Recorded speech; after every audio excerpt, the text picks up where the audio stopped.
সেদিন ছিল রমজান মাসের অমাবস্যার রাত।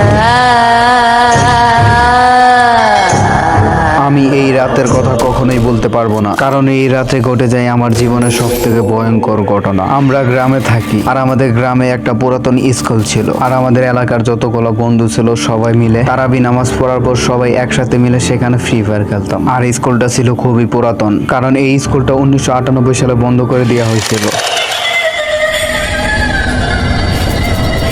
আর কেনই বা এই স্কুলটা বন্ধ করে দেওয়া হয়েছে তা আজ অব্দিও রহস্যময় হয়ে রয়েছে।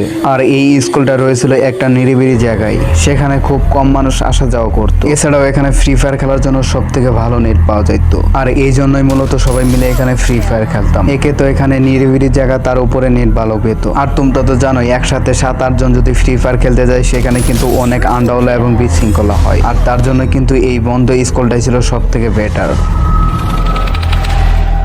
সেদিন ছিল শনিবার, আকাশটা ছিল হালকা পাতলা মেঘলা। প্রতিদিনের মতো আমার বন্ধুরা আসছে আমার বাড়িতে, যে একসাথে মিলে সবাই তারাবি পড়তে যাব। আর তারাবি পড়ার পর সবাই মিলে স্কুলে আড্ডা দেব বলে। আর সেদিন আমার হাতে একটু কাজ ছিল, তাই আমার বন্ধুদের বললাম তোরা নামাজ পড়তে যা, আমি আমার কাজটা শেষ করে একটু পরে স্কুলে যাইতেছি। আর সেখানে সবাই মিলে বসে আড্ডা দেব। আমার বন্ধুরা বলল ঠিক আছে, তুই কাজ শেষ করে স্কুলে এসে পড়িস, আমরা নামাজ পড়ে সবাই মিলে একসাথে গেম খেলবো। আমি বললাম আচ্ছা ঠিক আছে। তারপর আমার বন্ধুরা নামাজ পড়তে চলে গেল। তারপর আমি আমার কাজ করতে থাকলাম, আর আমার কাজটা করতে একটু লেট হয়ে গেছিল। তারপর ভাবলাম এখন অনেক রাত হয়েছে, এখন আর স্কুলে যাব না। তারপর আমি মনে মনে ভাবলাম আমি তো আমার বন্ধুদের সাথে কথা দিয়েছিলাম স্কুলে যাব বলে, এখন হয়তো তারা আমার জন্য ওয়েট করতেছে। তারপর এই কথা ভেবে হালকা পাতলা হাত মুখ ধুয়ে তারপর স্কুলে যাওয়ার জন্য রওনা দিলাম। আর তখন ঘড়ির টাইম ছিল 10টা বেজে ঠিক 5 মিনিট। আমি স্কুলের সামনে গিয়ে দাঁড়ালাম, আর তারপর আমি যা দেখলাম তার জন্য আমি মোটেও প্রস্তুতি ছিলাম না।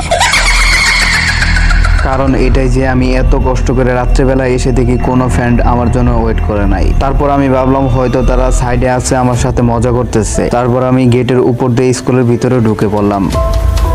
ভাবলাম হয়তো তারা কোথাও লুকিয়ে আছে, তাই আমি ভিতরে ঢুকে তাদের হালকা পাতলা খুঁজতে লাগলাম, কিন্তু আমি কাউকে খুঁজে পেলাম না। তারপর ভাবলাম হয়তো তারা এখনো নামাজ পড়েই আসে নাই, তাই আমি তাদের জন্য একটু বসে ওয়েট করতে লাগলাম। কিছুক্ষণ বসে থাকার পর সাইডের পরিবেশটা পুরাই অন্যরকম মনে হচ্ছে আমার কাছে। আর পরিবেশটা এমন ছিল যে মনে হচ্ছে আমি কোনো এক নতুন জায়গায় চলে আসছি। তারপর আমার ভিতরে একটু ভয় ভয় লাগা শুরু করলো। তারপর ভাবলাম এখন আমার এখান থেকে চলে যাওয়া উচিত, তাই আমি সেখান থেকে তাড়াতাড়ি চলে যেতে লাগলাম। আর যখনই আমি স্কুল থেকে বের হওয়ার জন্য গেটের কাছে গেলাম, ঠিক তখনই মনে হচ্ছে কেউ আমাকে পিছন থেকে ডাকতেছে। প্রথম শুনে মনে করলাম এটা আমার আন্তাসা ছিল। তারপর দ্বিতীয়বার যখন ডাক দেয় তখন একদম শিওর হয়ে গেলাম পিছন থেকে কেউ আমাকে ডাকতেছে। তারপর তার কথা শুনে পিছন দিকে তাকাই, আর পিছন দিকে তাকানোর পর আমি পুরাই অবাক হয়ে গেলাম, কারণ তাকিয়ে দেখি আমাদের এই এলাকার একটা ছেলে, যে কিনা আমাদের এই পিছনে পিছনে ঘুরতো একটু গেম খেলার জন্য। আর তার কাছে কোনো ভালো গেম খেলার জন্য ফোন ছিল না, আর সেই জন্যই সারাদিন আমাদের পিছনে পিছনে ঘুরতো একটু গেম খেলার জন্য। আর আমরাও তাকে মাঝে মাঝে 1-2 ম্যাচ করে গেম খেলতে দিতাম। আগে তার একটা ফোন ছিল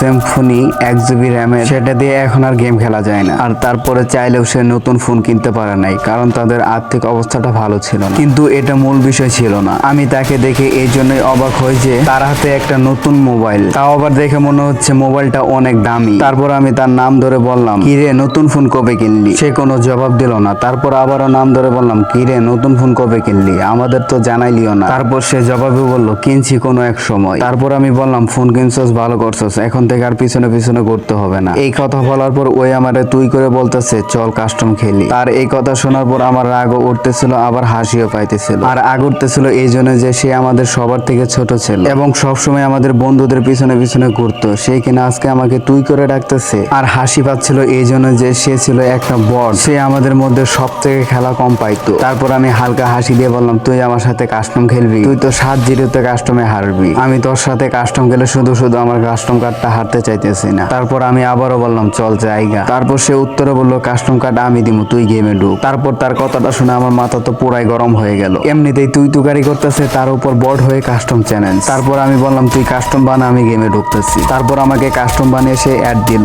আর তার আইডিটা আমার কাছে নতুন নতুন লাগতেছিল, কারণ তার কাছে যে কালেকশন গুলো ছিল সেগুলো আমার আইডিতেও নাই। তারপর আমি মনে মনে ভাবলাম হয়তো তার নতুন ফোনের সাথে নতুন আইডিয়াও কিনছে। তারপর 1v1 দিয়ে কাস্টমটা স্টার্ট দিয়ে দিল। তারপর আমি বরাবরের মতো ডেজার্ট ইগল এবং গ্লোয়াল নিয়ে নিলাম। তারপর আমি তাকে বলতে লাগলাম, তোরে তো আমি অনলি ডেজার্ট ইগল দিয়ে 7-0 ভইরা দিব। তো বরাবরের মতো গ্লোয়াল মেরে সামনে আগাইতেছি। যে আমি গ্লোয়ালের ভিতর থেকে মাথাটা বের করছি অমনি আমি হেডশট খেয়ে পড়ে গেলাম। তারপর তো আমি পুরাই অবাক হয়ে গেলাম, যে কিনা ডেজার্টিতে বডি শডি দিতে পারতো না সে আজকে ওয়ান ট্যাপ মারতেছে। তারপর আবার সেট আপ গ্লোয়াল। তারপর পরের বার আবারও গ্লোয়াল এবং ইউএমপি নিয়ে নিলাম। আর গাইস আমি ইউএমপি, 2 পিচি শটগান এবং ডেজার্টি এই তিনটা দিয়ে অনেক ভালো গেম প্লে করতে পারতাম। যদি কখনো আমি এই তিনটার মধ্যে একটা গানও পাই তাহলে আমি পুরো এক স্কোয়াডকে খেয়ে দিতে পারি। তারপর আমি ইউএমপি নিয়ে সামনে গ্লোয়াল মেরে মেরে আগাতে থাকলাম। যেই তার সামনে গেলাম সে আমাকে শর্ট রেঞ্জ থেকে ডেজার্টিতে হেড মেরে দিল। আমি তো পুরাই অবাক, শর্ট রেঞ্জ থেকে কিভাবে ডেজার্টিতে হেড মারে। তারপরে রাউন্ডেও আমি ইউএমপি নিয়ে এগিয়ে যেতে থাকলাম। তারপর তাকে অনেক কষ্ট করেও একটা ড্যামেজও দিতে পারলাম না। সে আবারও আমাকে ওয়ান টেপ মেরে দিল।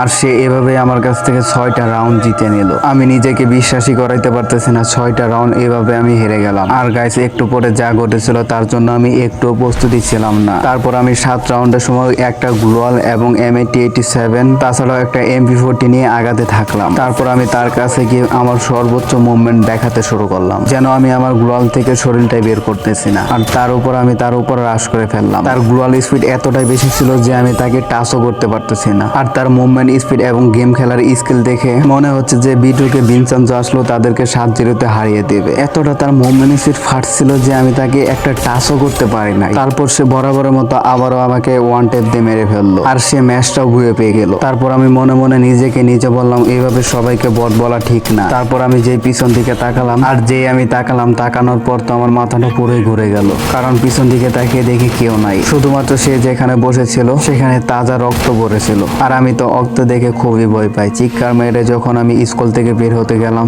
তখনই আমি কিছু একটার সাথে ধাক্কা খেয়ে ছিটকে পড়ে গেলাম। আর সেখানে আমি অজ্ঞান হয়ে গেলাম। তারপর আমার পরের দিন সকালে জ্ঞান ফেরে। আর জ্ঞান ফেরার পর তাকিয়ে দেখি চারপাশে মা বাবা এবং আমার বন্ধুরা বসে আছে। তারপর আমি বললাম, আমি এখানে কিভাবে আসলাম? তখন মা বলল, তোর বন্ধুরা তোকে এখানে নিয়ে আইছে। আমার বন্ধুরা যদি সেখানে ঠিক সময় না পৌঁছিত হয়তো সেখানে একটা বড় দুর্ঘটনা হয়ে যেত। তারপর আমার বন্ধুরা বলল, তোর সাথে এক্স্যাক্টলি কি হয়েছে সেটা আমাদের খুলে বলতো। তারপর আমি সবকিছু তাদের খুলে বললাম। তারপর আমার বন্ধুরা বলে, সরি বন্ধু, যদি আমরা নামাজ পড়ে সরাসরি তোর কাছে চলে আসতাম হয়তো তোর সাথে এমনটা ঘটতো না। তারপর আমি বললাম, তোরা নামাজ শেষে কই গেছিলি? তখন তারা বললো, সেটা আর বলিস না, সেটা অনেক লম্বা কাহিনী। তোর সাথে যা যা ঘটেছে তার থেকে 10 গুণ ভয়ঙ্কর ঘটনা আমাদের সাথে ঘটেছে। সো গাইস আজকের ভিডিওটা এই পর্যন্ত। ভিডিওটা কেমন লাগলো অবশ্যই কমেন্ট বক্সে জানাবেন। আর আমার বন্ধুদের সাথে কি কি ঘটেছে সেটা শোনার জন্য অবশ্যই দ্বিতীয় পর্বের জন্য ওয়েট করেন। আর চ্যানেলটিতে নতুন হলে চ্যানেলটি সাবস্ক্রাইব করে পাশে থাকা অল নোটিফিকেশন বাটনটি অন করে দেন। তো সবাই ভালো থাকেন, সুস্থ থাকেন, দেখা হচ্ছে পরবর্তী ভিডিওতে। আল্লাহ হাফেজ।